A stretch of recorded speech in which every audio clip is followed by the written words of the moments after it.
You've got courage to lead. Courage to lead. Be brave and be bold. Whoa. Let it roar. Welcome to the Courage to Leap and Lead podcast, where each of our guests share the stories of courage that helped them become powerful leaders. Before we start today's show, please remember to visit courage-consulting.com, where you can find all the episodes and other excellent resources, all at courage-consulting.com. Now here's your host, leadership courage coach, C.B. Bowman. Hello, everybody. We are just laughing away here because I'm sort of coaching my friend Sharon, who's brilliant, on how to look in front of the camera. And I said to her, bring the ladies up, let them fill up the screen. She's going to kill me. Well, isn't it all about sisterhood? So I'm showing the sisters right here. Yeah. Oh, Sharon is a brilliant, brilliant coach, a brilliant woman. And I said to her, we laugh along with discussing serious stuff. So I had to get her going before the show. Hey, everybody. Welcome to Courage to Leap and Lead. This is C.B. Bowman. And today we have Sharon on the call. And I'm so excited. Sharon is really a lot of fun, but she comes across very serious. So we have to break that. And that happens when you're talking to smart, brilliant people, right? So we're going to go for it today. And she's written a great book called In Your Power. And it really stands for what she believes in. It's women particularly standing in their power. And we love that subject. Sorry, man, but we love that subject. Well, it's universal. Men need to stand in their power too, but it's just women have more situations in which we can be kind of like, kicked out of our power and we need to step back in. Exactly. Hey, so everybody, please let me introduce Sharon Melnick, Dr. Sharon Melnick. Sharon, did I pronounce your last name correctly? Yeah, we're good. Okay, we're good. And so the first question I'm going to ask her is, why did she want to be on this show?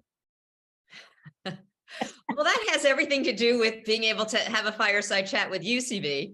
And, I want to learn to be even more courageous. But really, being courageous, I think, has a lot of resonance with being in your power. I think the more you have one, the more you have the other, and one comes from the other. So I think we're going to have a lot of simpatico here. I totally agree. Hey, Sharon, let's start with, because you are a woman of outstanding knowledge, a lot of women want to know, well, how did she get there? Because we're still wrestling with that. So take us back to your childhood. Tell us about growing up. Yeah, well, I felt very fortunate to grow up in a family with my mom is actually like a total role model for me. She's I'm not allowed to say her age, but she's still working full time. My dad is 89 and they run around the world traveling and still kind of living their mission. My mom still runs her business, so I really had role models of resilience and perseverance. And for me, women could do anything, right? And my dad was a doctor. And I also felt that I was very well kind of cared for, especially materially, but I didn't always feel that I was attended to emotionally. And so for me, that set me up at some young age. I made some conclusion, that was going to be the purpose of my life, really, was to make sure that, children feel seen and heard and able to make the impact that they're here for. And so I went on to become a psychologist, like a business psychologist and an executive coach. I've been doing for 22 years. And I did postdoctoral research at Harvard, and it was on intergenerational issues.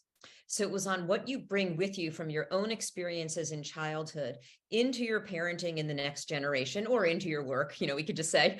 And then especially for parents, kind of like, how do you not repeat the mistakes of your own parents, or how do we break those intergenerational cycles? And what's interesting about it, and how I think it relates to our work these days, is that, I think a lot of what we are experiencing these days, and I say that, kind of collectively, is kind of beyond coaching because people were traumatized on some level, big T, small t, like when you don't feel heard, you don't feel seen, you don't feel that you can make the impact that you're here for, it affects you and it feels uncontrollable and it kicks you out of your power, is what I call it. And so in some ways, my early career has kind of come back full circle in terms of coaching. Like, how do you handle these situations when you feel— Whoa. Time out. Yeah. Because you just threw so much at us. Okay. I have to go back because it's fascinating. First of all, what did your mom do? Yeah, so my mom owns like a luxury travel agency, and all the bold-faced names kind of are her clients, and she loves it. So that's where I became mission-oriented, because I just saw her loving it to this day. And then how did you recognize that there was something missing in your childhood? How did you identify it? How did you know? Yeah.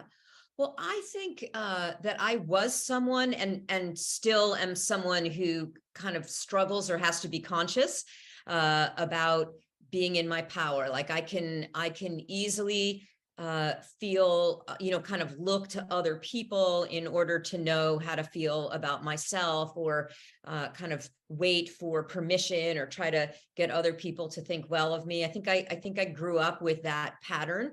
And But how did you know that? How did you recognize those feelings? yeah.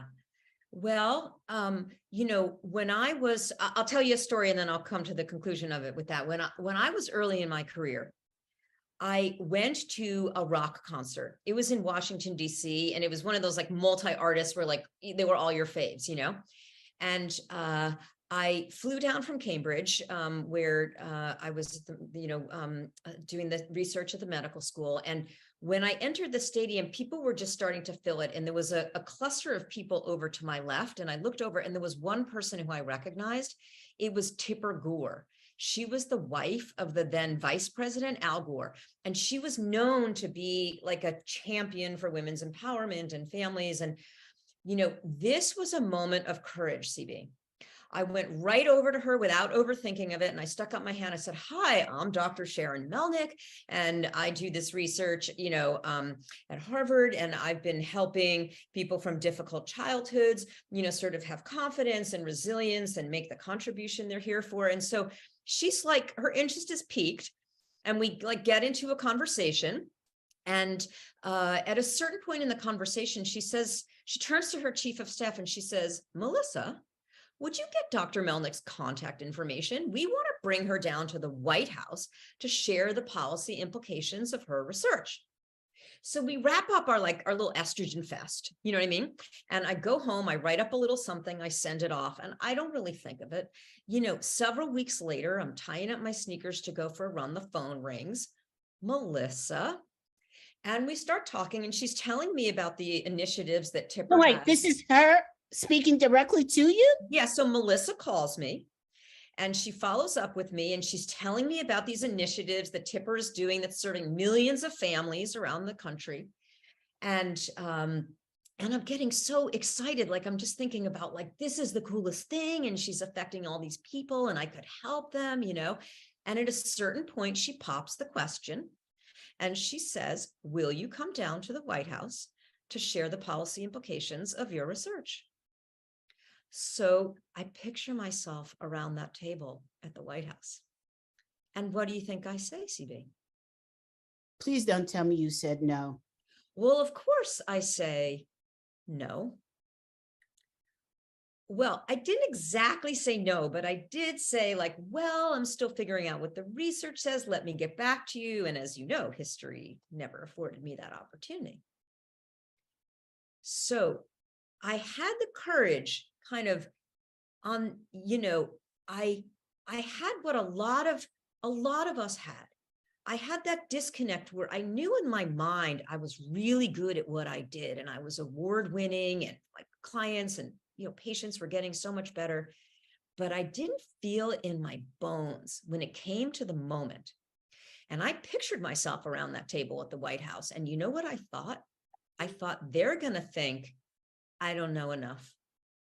And so I prioritized my own evaluation of myself over the contribution I could have made for millions of people.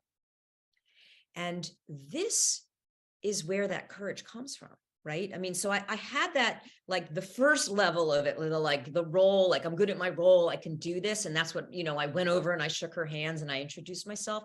But when it came down to the moment of courage, I didn't think that it had what it takes. And that moment affected the rest of my life. I gave my power away, right? Now, the good news actually is that 15 years later, I was invited back to speak at the White House.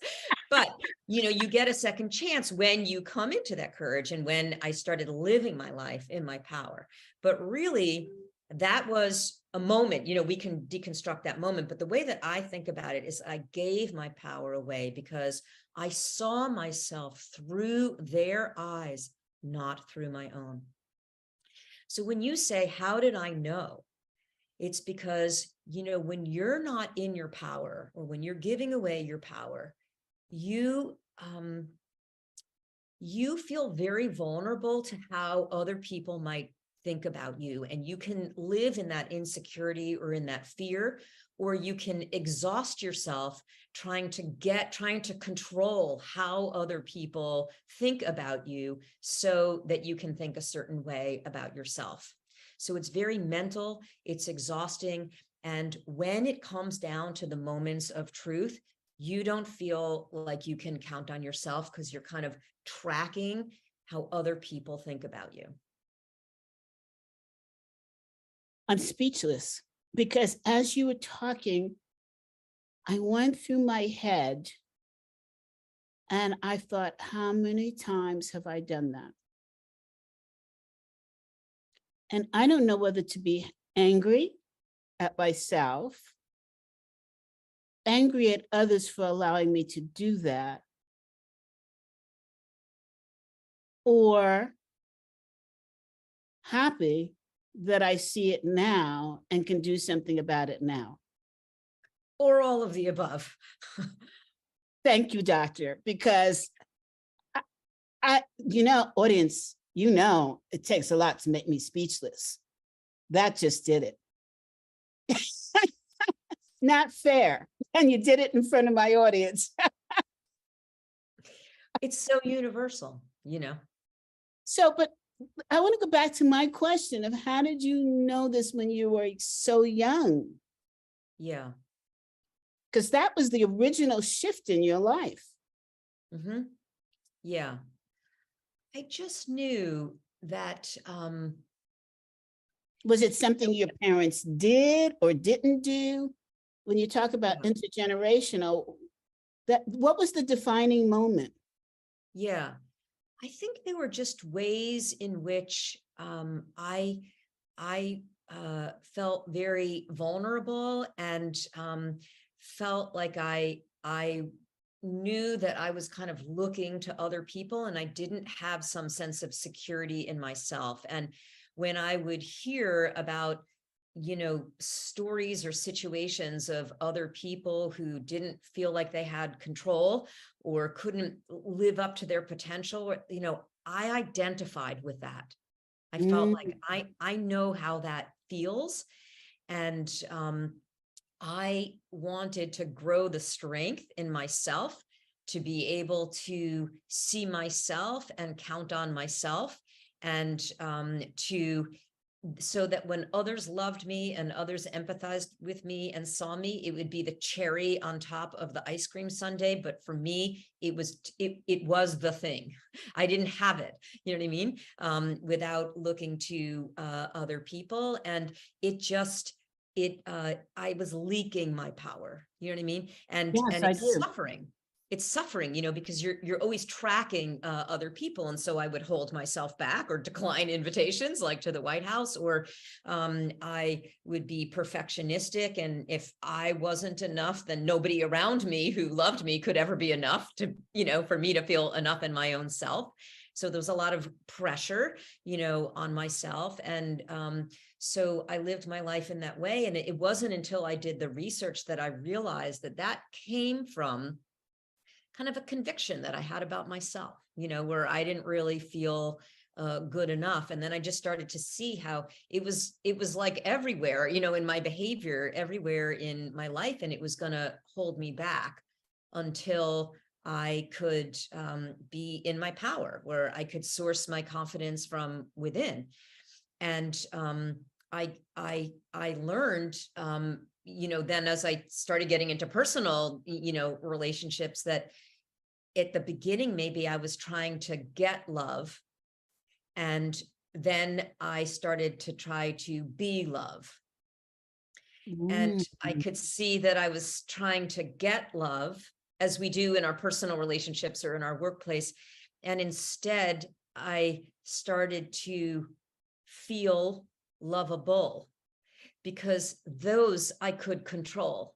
And when I showed up in that way, you know what I mean? I started to be able to connect and have more of the contribution that I'm here to make. So those were some of the realizations. And then I, this was borne out by the research of like, where does that negative voice come from? And I started to learn how we internalize it. We come to know ourselves through the eyes of people who are important to us. And we'll act in certain ways in order to try to get that emotional oxygen from them, or in order to try to prevent them from, harming us emotionally or physically. And so really, I learned the answer, was to be able to not seek confidence from others, but when I could source it from within, then I could give it to others, and not really until then. And so, that's when I started to shift my life, and I started to have the energy and the renewable sources of energy to give to others, and people started to relate to it.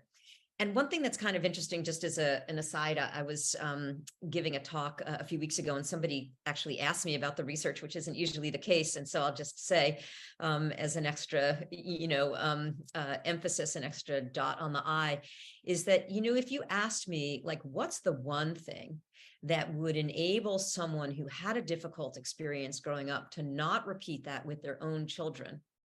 Do you want to know this? Does everybody want to know this? Yes. So there's a lot of things, and I could tell you some pretty interesting things from the research, but if I just had to put like a thought bubble high level on it, it would be when you have empathy for yourself, then you can have that, and you can see your child as separate from you and not have to project your own stuff onto your child. Your child doesn't have to be any certain way in order for you to feel okay in yourself. So when I'm queen for the day after you're queen for the day, that's the ability that I'm going to give to everyone, is to have that deep empathy. Because when you don't have that empathy, what we heard when I was doing the research, it's kind of interesting, from parents, is we'd interview them. We knew about their own childhood. We'd interview them. And a lot of times at the beginning of the interview, they would talk about how they had very difficult parenting. You know what I mean? That it was their parents were kind of abusive to them. And then by the end of the interview, we'd be asking them about their own kids. And they'd say something like, oh, I'm just like my mother or my father, which really showed that they still were not resolved inside of themselves. They still didn't have empathy for their own self and what they went through, which is what set them up and enabled them to treat their kids in the same way. Sharon, I want to go back to something. When I first interviewed you versus my interview of you now, it's like talking to two different people. When I first interviewed you, you were quiet, resident. I had to almost like pull information from you. Now you're effervescent, you're sharing openly, you are teaching, you're eloquent. What happened? Because this is only within 2-3 years. What happened? Well, first of all, I have to say, this is the first time anyone has ever told me they experienced me as quiet. So this is really fun. And I think it's great, actually, because I think we should like wear all our shades and we should play all, 88 of our emotional keys of our piano. So quiet is maybe one of my keys. But, I wrote a book about being in your power. And I really have made that my filter for how I look at everything in my life. And I am so on top of myself when I see myself not being in my power. I'm like, girlfriend, you know what I mean? Like, you are not in your power in this situation. Then I'm like, what page is it on? I know the answer is in here. Which chapter is it? You know what I mean? So it's given me a higher bar, and it's given me a lot of appreciation, you know what I mean, for when you go through hard times, like any of us, have and are, I think we're all like much more in tune with that now, that it helps, it has helped me, and I think it's helping all of us to to kind of have empathy, and and we really need tools for moving emotions through our body and to be able to get back to good in you. And because we're all, it's been kind of a hard time, and everyone in their own way, you know what I mean, has had challenges, whatever it looks like for you. And that's really why I wrote the book and do what I do, because I wasn't so able to kind of get back to good in me. And now I know how to do that. I'm much more tooled up on that. And I think that's what we're hungry for. I think that's what all the mental health issues are. I think that this is what we're seeing in the workplace when people are, quiet quitting or being fearful or getting reactive. Like that's the number one thing I get asked. How do I stop reacting all day long? You know what I mean? Is that there's things that are the way that we think they shouldn't be. And we don't feel seen, we don't feel heard, we can't feel safe, we can't make the impact that we're here for. And so that's what's going on, is people are just getting kicked out of their power. And then we get into that mental swirl, should I stay? Should I go? Why are they doing this to me? And so I think that this is like a toolkit for our times. And it's interesting because, this idea of power, a lot of us are uncomfortable with this. We're like, power is like, you want to like get into this? Because, Yes. a lot of us are uncomfortable with this idea, and we think immediately of power as like negative and manipulative and narcissistic and selfish and all the things, and I think that's because we think of this word power as when you're in power, but not in your power, because that's when people get abusive, when they're in a position of power, but they're not in their power. The word power actually comes from the Latin root posse, which means to be able. It's an ability that you have to stay good in you and show up in a way that, is actually more effective at getting the outcome that you want. But not only that, but making it better for everyone around you. And we all have that ability. So I'm here with you, CB, to redefine power.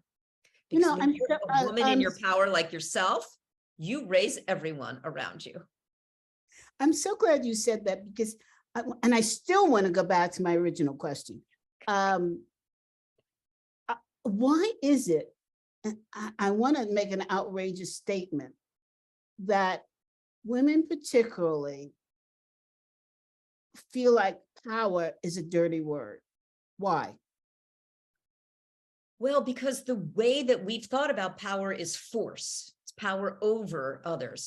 And no one, and especially women, don't want, we would never want to think of ourselves as that, but also we've been subject to being forced. You know what I mean? Yeah, In yeah, many yeah. ways. And Yeah. so we would, it makes us totally uncomfortable. And that's why I think we have to redefine power, because it's really about an ability to be good in yourself, which every person wants and every woman wants, and to make an impact. So Jeannie, Ramani, the former head of IBM, just came out with a book called Good Power. Good for her. Yeah. So this is the train that we're on. And why it's so important is because when you're not in your power and you try to make a situation better, like you feel friction or you don't feel seen or someone's all about them and they're not giving you what you need. When you're not in your power, the way you try to make it better makes it worse. You come across as defensive and you're not effective. And it's only when you're in your power that you shift the power dynamic and can make it better. Okay, I'm going to go there. Bring it So, on. bring it. Bring it. Yeah. Women of color. Yeah. Women of different sexual persuasions. We come out with our power and other women attack us. What the heck is that about? Yeah, we can't stand for that anymore. And, women judging other women happens when we're not in our power, because we're coming from scarcity. We're coming from judgment. And so again, then we are not locking arms and in sisterhood, because we're out for ourselves and we're in our individual reaction. And we have to come from sisterhood. And it forces the women with power to retreat and then become angry. Because we can't stand, we're not standing in our truth. Yeah.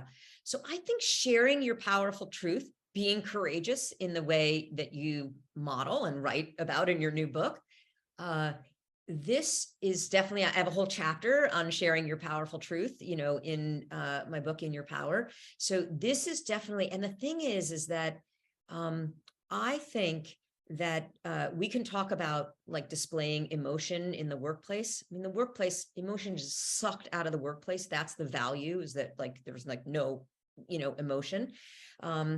And I think the strategic display of emotion is a very powerful tool that we have. It really, when you're really authentic and you're not, it's clear that you're not coming across in a way that is seeking validation from other people, then you compel engagement from others. Like you're showing an aspect of your humanity that is riveting to other people. Now, I'm not saying like, sort of out of control emotion, because that's kind of not helpful or constructive for anyone, but I'm saying when you display emotion strategically, and I think, we could give examples of this, but when this is the case, I actually write about a couple of examples of this, and one of them is Alexandria Ocasio-Cortez, when she was on the floor of the House of the Representatives, when the representative from Florida said some very nasty words about her, and she got up afterwards and on the House of our U.S. Congress, and she talked about she didn't take it personally to her, but she made it about our collective hurt. And she showed a little bit of how it affected her. And she showed her righteousness about how we can't do this towards one woman because it's happening to all women. And these were just, that was like a watershed moment. It wasn't the only one. There's many, many examples of women expressing emotion. But it's just one example of it changed the conversation. And so I think we can do this, and I think we ought not shy away. I think we need courage, as you teach us. What do we need to do to say to another woman, get out of my way? Yeah. It's really as direct as that. Yeah. So I think if there's a way of connecting that woman to the bigger picture vision of what you have, because it's not only good for you, it's going to be good for her as well. So that's like an inspiring way of doing it. But really what's going on with a woman who is getting, who is judging or who's in scarcity and trying to, block someone, is that she's not connecting with her own greatness and magnificence. So she's threatened by yours because she's not facing it in herself. So I think the more that we give one another permission and we create spaces where we can be in our full expression and we can raise each other. Like, for example, when I do women's leadership development programs, we start every coaching call with a round of brags. And in the first call, the women are kind of like, okay, I've never said anything like that, like appreciated myself or, showed pride in what I do, because that's completely counter culture. All the different subcultures that she's in, you know what I mean? And she doesn't usually embody it. Usually she'll say something that's very kind of stiff and like, I did a good job on my presentation, like totally not owning it. You know what I mean? And so I'll usually, coach her to go from a 2 to a 10 in terms of like really owning it. And then everyone else, you see, when she does that, everyone else is like, I'm so inspired, I want to do that too. It creates a ripple effect. So I think we need to change the whole narrative and reflect one another and give one another permission to be in our feelings, to move them through our body constructively. So we're not in the raw when it comes time to strategically display that emotion. We can be really sharp and we can connect the dots and we can bring people along in our vision and we can connect people to the way it needs to be so that we all are better off for it. So these are some of the things. So I'm reminded of, what was his name? What is his name? The guy who replaced Jay Leno. Whatever. When Floyd happened, he said to a Black female guest, "What are your thoughts?" And she said, "Well, it's not my job to teach white people how to think and to appreciate people of color." And I thought, bravo. And then the next morning I woke up and I said, well, that was dumb. Because if people can't ask you questions and can't connect, then they're off, in another world visiting ET, and then there's no connection, right? There's no bonding. Is it the job of women of power to teach women of scarcity how to behave? Such a good question. I mean, I think it's, if you're a woman in scarcity, you don't know, like you don't know how to get beyond, because that's all you know.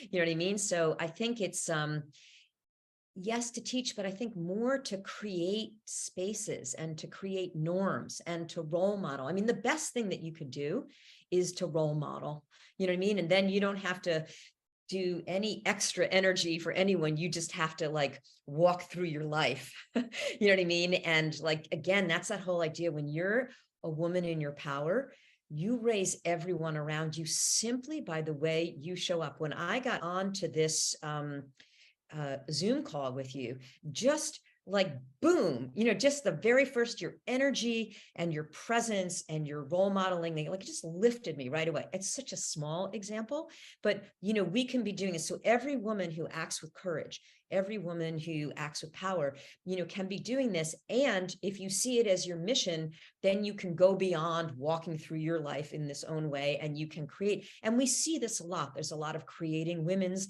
networks. There's a lot of, women funding other women. I mean, there's a lot of, energy around this. And when it gives to you as much as it gives to other people, well, then it's just, win-win, right?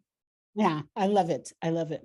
So now, all right, going back to my original question now of when you knew this, the reason why I'm harping on this, and I don't mean to harp on it, is that there's so many men and women who don't know that they're in a quagmire. They're in quicksand. which is the first step in my Courage program. You said that when you started doing research, you became a different person because your research actually validated what you were thinking, what you were feeling. There's so many people that don't get to the research point. They just know that there is something not quite right. Whether it's quick anger, whether it's what, they just know it's not their normal. Some people don't even know it's not their normal.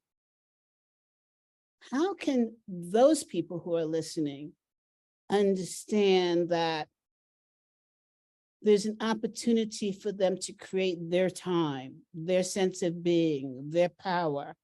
How can they understand what's been happening to them? And how can we help them realize their aha moment? Yeah, it's such a good question, CB. Thanks for like really tapping into what people are feeling these days. You know, when you have an emotional reaction and it's kind of strong and you might even recognize that it's disproportionate to the situation, or you might not.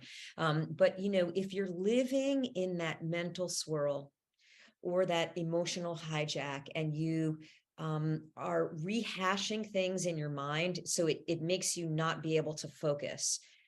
When you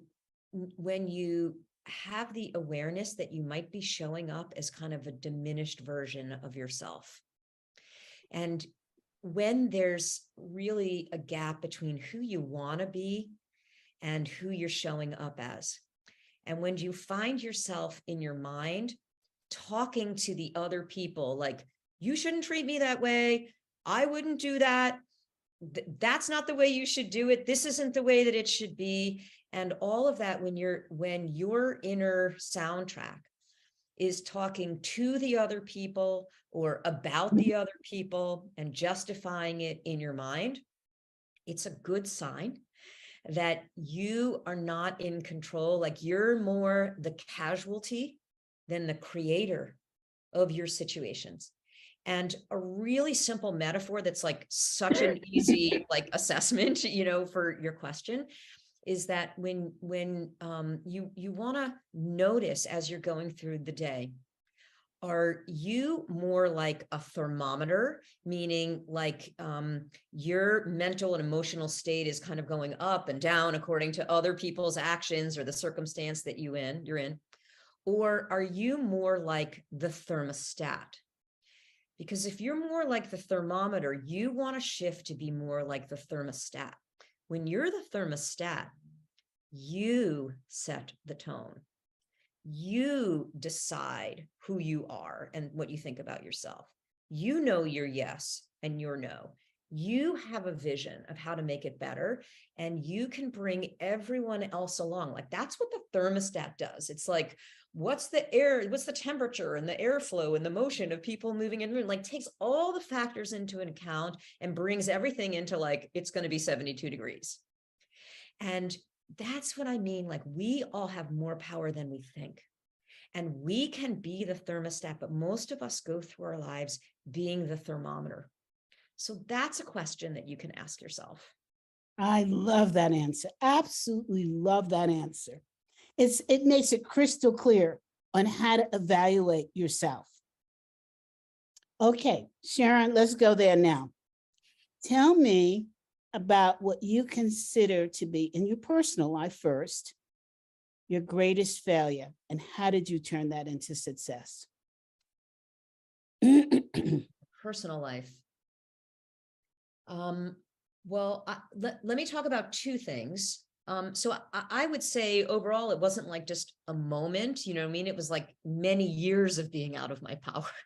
You know what I mean? It's like, it was like just a movie frame after movie frame, you know what I mean? Of kind of being out of my power. And it's been a long journey, you know what I mean? And it's still to this day is, you know, something that I notice in myself. And I think it's been, the biggest thing that has held me back from having even more of the impact. And now I'm, again, from having written a book and, teaching many programs and clients, about this. Now I'm much more observant of myself when I see myself being the thermometer. And I now can connect with my vision and what I'm here for to get me back on track, or I can use tools. I mean, it's, the whole book is, an overstuffed stocking, you know what I mean, of tools, to sort of, to change my emotional state and to own the narrative that I'm telling, about the situation, or to reconnect with my purpose, and to play my big game and not my small game. My small game is those personalized momentary concerns where I am so quick to like anger in my own mind, not so much on the outside, but like in my own mind. And I will just pinball that, round and round and Yes. round. And Yes. I am so convinced of how wrong the other person is. And I have dressed them up and down like they have no idea. I mean, I really should create some videos about this. And then I've wasted that half an hour, or, whatever it was, when I could have been doing something, for my own mission. So I would say there's many moments of that I really have become much more observant. And that's why when I talk, people are like, you're in my mind. It's like, yeah, because I've lived that, I've really lived that. So I think, and that's why I have so much conviction about it, because if you really want to live the purpose that you're here for, you have to be in your power. And when you're not in your power, you're leaking your power, you're giving away your power, you're overlooking, not owning the power that you do have. And that's why it feels like your life isn't it the way that you want it to be, that your leadership impact is not what you wanted, and the world around you, really the culture, is not. Because when you're in your power, you appreciate the power that you have, and you are compelled, you know what I mean? And you will stand up and you will act and you will share your powerful truth, and you will set boundaries, and you will turn a no into a yes, and you'll bring everyone else around you. And then you live in delight. You know what I mean? And you're in flow. Yeah, because you're an expert and you've written this wonderful book, I'm going to ask you to give us a very specific example so that people can resonate more with you. Yeah. So, wow, I just have so many examples of this. Let me just think for a minute. So I can give you an example from my personal life. And I actually wrote about this as a coda in the book. So, as you know, I was in a relationship where we're really the love of each other's lives, and, the kind of love that people wait their whole lives for. And but we really, really want different things. And, my ex-partner, she's retired and she just wants a full-time companion to travel the world. And she wants to travel the world, and I want to change the world. Yes. So we really want different things on a day-to-day. And we decided at the end, right after I wrote the book, actually, that we weren't going to be together anymore. And we were both, but really I was devastated. And I was so tempted to feel helpless and to blame and to all the things that would have been playing my small game and out of my power. And I was tempted to be paralyzed in my feelings, but I knew how to move those emotions through my body so that I could get back to mental clarity. I knew how to really own what I was here for, and to tell a different story about it, rather to tell the story like, what a total gift to experience unconditional love, for this time during our lives, and especially during COVID, when we had each other, and that this was a gift that was given to me and our separating was a gift that was given to me to release each of us to live more deeply into the desires and the soul given purpose, you know what I mean, that we had for our lives. So it's like, it doesn't mean that things will be easy or that hard things won't happen. It just means that you can be in your power, as you go through it. Mm-hmm.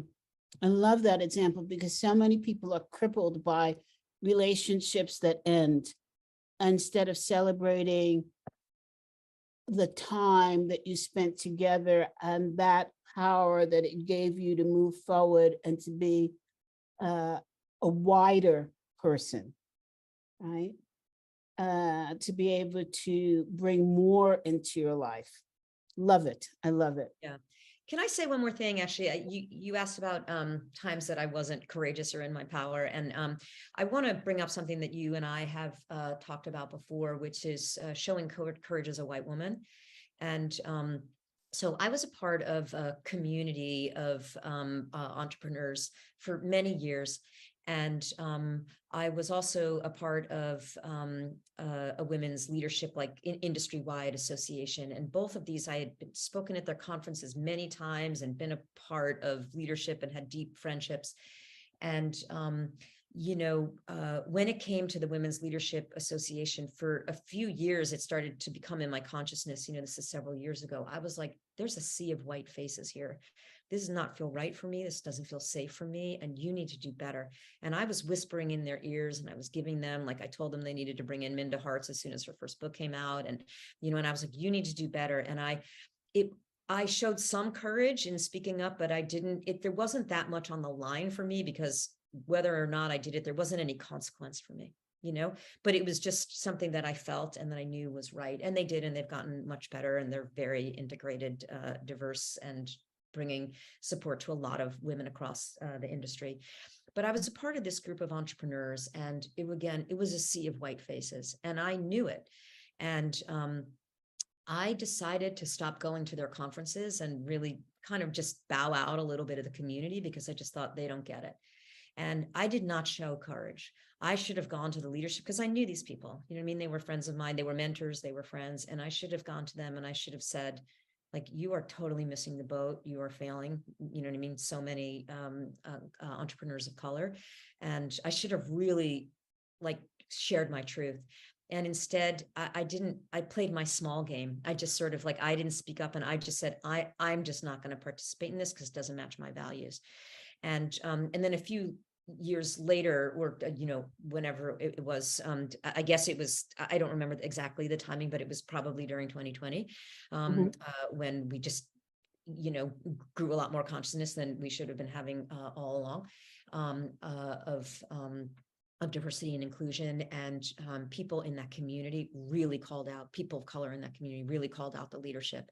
And they do much better now, and it's a very thriving community. But at the time, they were kind of blindsided, and they were wrong, and they got it, but they didn't have the greatest response at the beginning, because they were defensive about it. And it's just I didn't show courage, and I just felt very kind of ashamed of myself, actually, afterwards, that I could have, not that I could have changed the whole community, but I could have stood up, I could have said something. And if I was going to not be a part of the community, I could have made a stand, and I could have said why. And I just kind of, just slunk out the back door, or whatever the right word is, and I'm not proud of it. So, and there's examples of that. So that was an example where I didn't show courage, and, it eats at me. Well, so, what I feel in situations like that is, it's not a question of looking back. It's a question of looking forward. Yeah. So realizing how you would do things differently means that you've had the courage to look inside yourself and say, I could have done better, and I will do better. Yeah. And now I run women's leadership, development programs, and they're very integrated, and my whole faculty, and I co-coach always with a woman of color. And every time that I'm talking with a company, I'm presenting them with statistics and telling them they need to do better in terms of advancing and retaining women of color. So I've devoted my life to this, now, but it was a growth experience. I'm just saying it's, for the moments you show courage, and for moments you don't show courage. Yeah. And I remember when we first met, and I heard that you were doing a group, this was after the killing of Floyd, to support white business women in talking about reflection and action process. And I said, how can she do this without any Black women there? And you gave a response, and I said, yeah, okay, that's not really working for me, but it's her thing. And I could easily sit here and say, I should have called her out stronger on it. But, you know, we all have moments of modified courage. Well, CB, I always want you to call me out. Like, you can call me out right here, right now. But I guess the thing is, you know, what I learned from that, for, you know, for what it's worth, is that I think it's important to have both. I think it's important to have spaces for same races to share their own experience, and it's very, very important to have cross race or cross ethnicity, you know, discussions. And I think it's important to have both, because just back to what you were saying, you know, earlier, where Black women are exhausted and having to do the, you know, all of the education. I think it's important that white women not bring our process of reflection and feelings to you, but yes, to engage in sisterhood for, you know, how we can understand each other and how we can lock arms and do things together. But you shouldn't have to be responsible for the things that I need to unlearn and deal with, and my own sense of, you know, shame and helplessness in myself.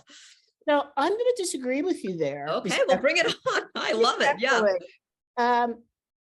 I really feel that if you don't have a trust partner where you can talk about your power, your true north, and what's really going on in your head, and be able to discuss, so what does the opposite side look like?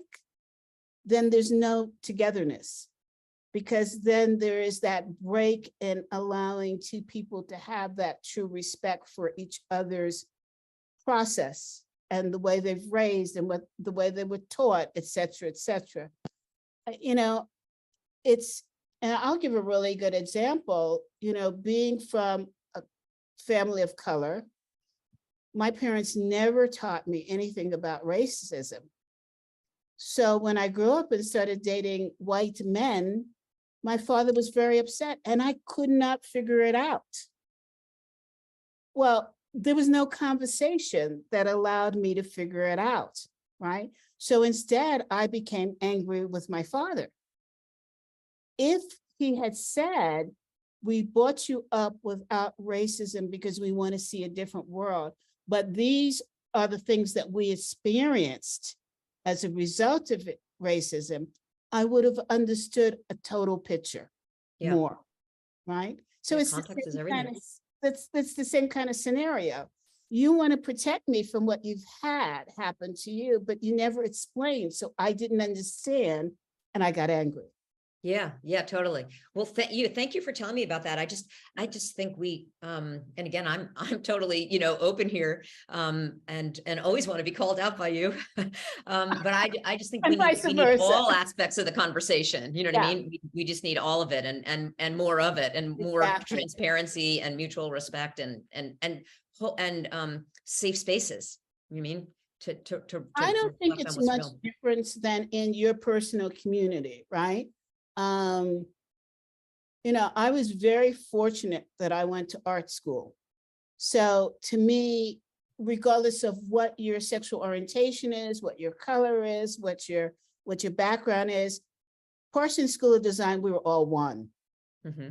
When I got out, I heard all this nonsense about, well, you're in that bucket and you're in that bucket. And I thought, I don't know if I could deal with this bullshit, right? Why isn't everybody like we were in school, you know, all together? For president. Yeah, that's the world I want to live in. Exactly. So I get it. I understand it. And we all struggle with what's the right answer. And the right answer is simple. It's like simple solutions to complex problems. It's just listen. Listen. Here, it doesn't mean agreement. It means listening, for goodness sake. Well, and I was fortunate to grow up in an era of the coffee house and the tea house in Greenwich Village, where you sat and you argued with each other. I mean, argued for hours and hours, and you came out, you didn't change your mind, but you heard another perspective and you felt energized knowing that you knew more. And whether or not your opinion was validated, the bottom line was you knew more and it gave you more energy, right? So going back to courage now, tell us about in your work life, an area where you would consider failure and without referring to your book now, failure, and then from that, you were able to extrapolate success.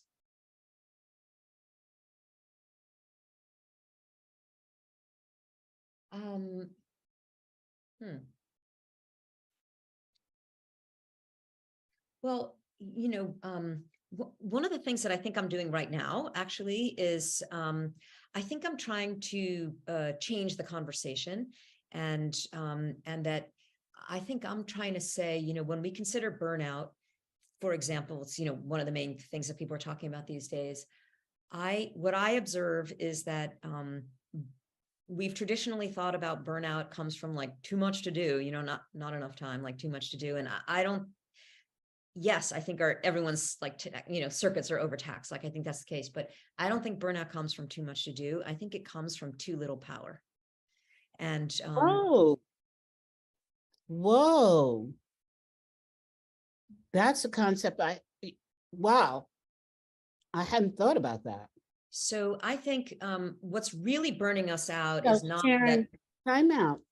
I want to break this conversation because I could see this is going on, and I want to come back and complete this conversation. So, audience, stay tuned for part 2.